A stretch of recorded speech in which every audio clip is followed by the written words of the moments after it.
بسم اللہ الرحمن الرحیم۔ لاکھوں کروڑوں درود نبی اکرم صلی اللہ علیہ وآلہ وسلم پر اور ان کی آل پر۔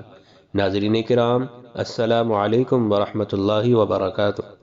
سلسلہ سیرت النبی صلی اللہ علیہ وآلہ وسلم کی ایک اور ویڈیو کے ساتھ آپ کی خدمت میں حاضر ہوں۔ پچھلی ویڈیو میں نبی اکرم صلی اللہ علیہ وآلہ وسلم کی پیدائش کے وقت جو واقعات پیش آئے ان کا ذکر کیا گیا۔ اس ویڈیو میں حضرت حلیمہ سعدیہ رضی اللہ تعالی عنہ نے نبی اکرم صلی اللہ علیہ وآلہ وسلم کی پرورش کیسے کی اور وہاں پر کیسے حالات پیش آئے ان کے بارے میں ذکر کیا جائے گا۔ اس زمانے میں عرب کا دستور یہ تھا کہ جب ان کے ہاں کوئی بچہ پیدا ہوتا تو وہ دیہات سے آنے والی دائیوں کے حوالے کر دیتے تھے تاکہ دیہات میں بچے کی نشو و نما بہتر ہو اور وہ خالص عربی زبان سیکھ سکے۔ دائیوں کا قافلہ مکہ میں داخل ہوا۔ انہوں نے ان گھروں کی تلاش شروع کی جن میں بچے پیدا ہوئے تھے۔ اس طرح بہت سی دائیاں جناب عبد المطلب کے گھر بھی آئیں۔ نبی کریم صلی اللہ علیہ وآلہ وسلم کو دیکھا، لیکن جب انہیں معلوم ہوا کہ یہ بچہ تو یتیم پیدا ہوا ہے تو اس خیال سے چھوڑ کر آگے بڑھ گئیں کہ یتیم بچے کے گھرانے سے انہیں کیا ملے گا۔ اس طرح دائیاں آتی رہیں اور جاتی رہیں۔ کسی نے آپ کو دودھ پلانا منظور نہ کیا، اور کرتی بھی کیسے؟ یہ سعادت تو حضرت حلیمہ رضی اللہ تعالی عنہ کی حصے میں آنا تھی۔ جب حضرت حلیمہ رضی اللہ تعالی عنہ مکہ پہنچی تو انہیں معلوم ہوا سب عورتوں کو کوئی نہ کوئی بچہ مل گیا ہے، اب صرف وہ بغیر بچے کے رہ گئی ہیں اور اب کوئی بچہ باقی نہیں بچا۔ ہاں، ایک یتیم بچہ ضرور باقی ہے جسے دوسری عورتیں چھوڑ گئی ہیں۔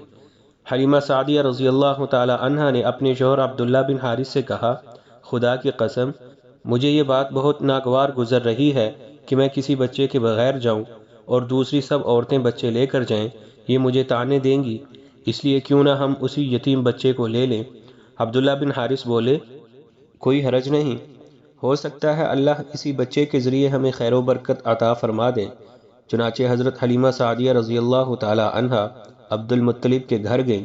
جناب عبد المطلب اور حضرت آمنہ نے انہیں خوش آمدید کہا۔ پھر آمنہ انہیں بچے کے پاس لے آئیں۔ آپ اس وقت ایک اونی چادر میں لپٹے ہوئے تھے۔ وہ چادر سفید رنگ کی تھی۔ آپ کے نیچے ایک سبز رنگ کا ریشمی کپڑا تھا۔ آپ سیدھے لیٹے ہوئے تھے۔ آپ کے سانس کی آواز کے ساتھ مشک کی سی خوشبو نکل کر پھیل رہی تھی۔ حلیمہ سعدیہ رضی اللہ تعالی عنہ آپ کے حسن و جمال کو دیکھ کر حیرت زدہ رہ گئیں۔ آپ اس وقت سوئے ہوئے تھے۔ انہوں نے جگانا مناسب نہ سمجھا، لیکن جو ہی انہوں نے پیار سے اپنا ہاتھ آپ کے سینے پر رکھا، آپ مسکرا دیے اور آنکھیں کھول کر ان کی طرف دیکھنے لگے۔ حضرت حلیمہ سعدیہ رضی اللہ تعالی عنہ فرماتی ہیں، میں نے دیکھا آپ کی آنکھوں سے ایک نور نکلا جو آسمان تک پہنچ گیا۔ میں نے آپ کو گود میں اٹھا کر آپ کی دونوں آنکھوں کی درمیانی جگہ پر پیار کیا۔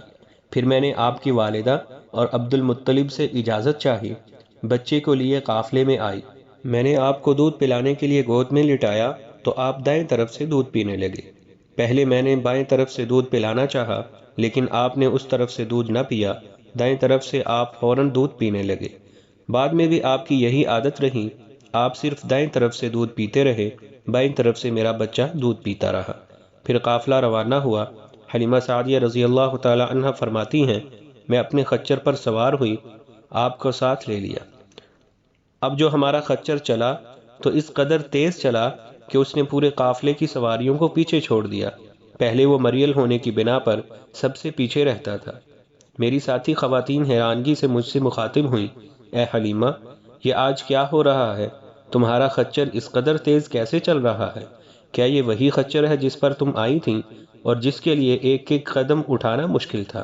جواب میں نے ان سے کہا، بے شک یہ وہی خچر ہے، اللہ کی قسم اس کا معاملہ عجیب ہے۔ پھر یہ لوگ بنو سعد کی بستی پہنچ گئے۔ ان دنوں یہ علاقہ خشک اور قحط زدہ تھا۔ حلیمہ سعدیہ رضی اللہ تعالی عنہ فرماتی ہیں، اس شام جب ہماری بکریاں چر کر واپس آئیں تو ان کے تھن دودھ سے بھرے ہوئے تھے، جبکہ اس سے پہلے ایسا نہیں تھا۔ ان میں سے دودھ بہت کم اور بہت مشکل سے نکلتا تھا۔ ہم نے اس دن اپنی بکریوں کا دودھ دھویا تو ہمارے سارے برتن بھر گئے، اور ہم نے جان لیا کہ یہ ساری برکت اس بچے کی وجہ سے ہے۔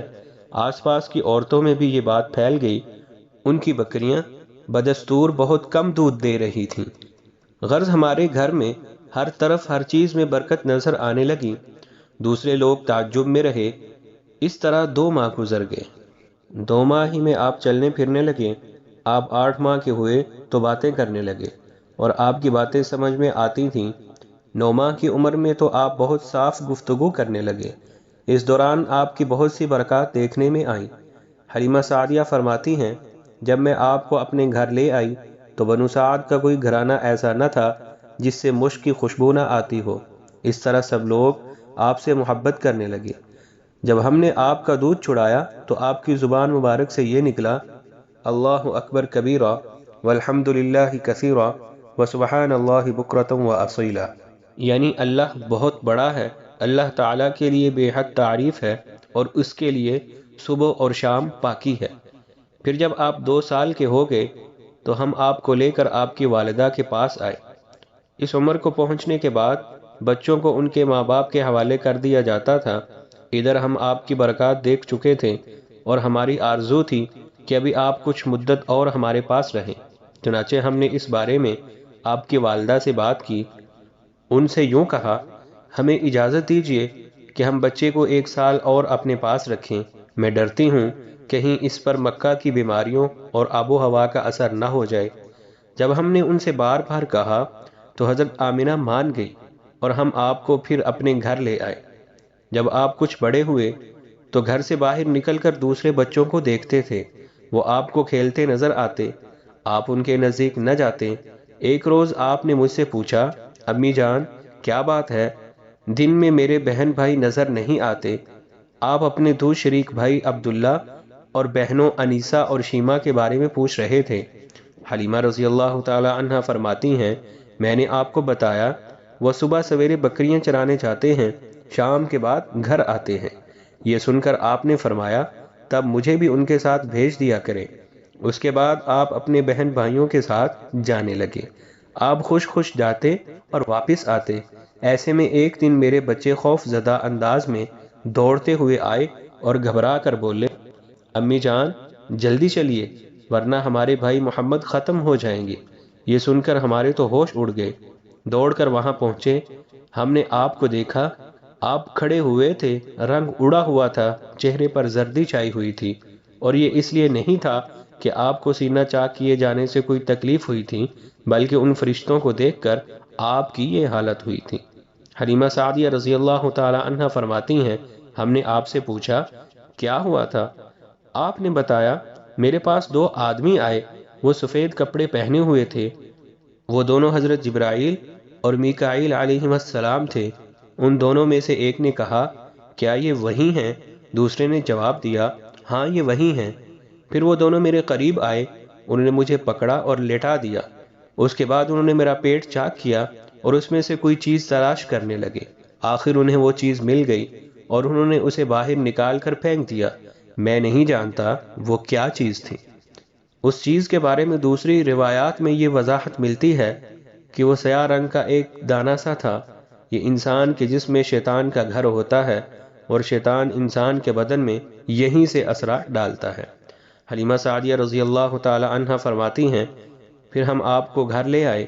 اس وقت میرے شوہر عبداللہ بن حارث نے مجھ سے کہا، حلیمہ مجھے ڈر ہے کہیں اس بچے کو کوئی نقصان نہ پہنچ جائے، اس لیے اسے اس کے گھر والوں کے پاس پہنچا دو۔ میں نے کہا ٹھیک ہے۔ پھر ہم آپ کو لے کر مکہ کی طرف روانہ ہوئے۔ جب میں مکہ کے بھلائی علاقے میں پہنچی تو آپ اچانک غائب ہو گئے، میں حواس باختہ ہو گئی۔ ناظرین کرام، اس کے بعد کیسے حالات پیش آئے اگلی ویڈیو میں ہم بتائیں گے۔ اپنی دعاؤں میں یاد رکھیے گا۔ تب تک کے لیے اجازت دیجیے۔ اللہ حافظ۔